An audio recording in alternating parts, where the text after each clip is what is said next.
বাবার পরে কেউ যদি বুঝে আমায়, সে হলো স্বামী। জানো প্রিয়, আসছি তোমার ঘরে লাল শাড়ি পরে, যেন তোমার ঘর থেকে বের হতে পারি সাদা কাপড় পরে। তো আমার সৃষ্টি করেছে তোমার বাম পাজরের হাল দিয়ে, একটু তো দুষ্ট হবই, কষ্ট পেলে মেনে নিও। আজ আমি তোমার সাথে বাচ্চামো করে দেখে তুমি আমাকে বকো। যেদিন বাচ্চামো ছেড়ে দিব, সেদিন তুমি আমাকে খুব মিস করবে। যার কাছে ভালোবাসা পায়, তার কাছে বাচ্চামো সাজে। জানো প্রিয়, আমি তোমাকে খুব ভালোবাসি, কখনো হারাতে চাই না। বাবার বাড়িতে বাবার রাজকন্যা হয়েছিলাম, আর তুমি আমার জীবনে এসে তুমি আমাকে রাজরানী বানিয়ে দিলে।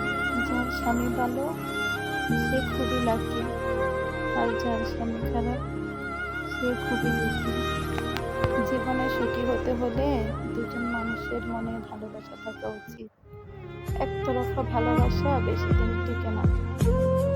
ভালোবাসতে হলে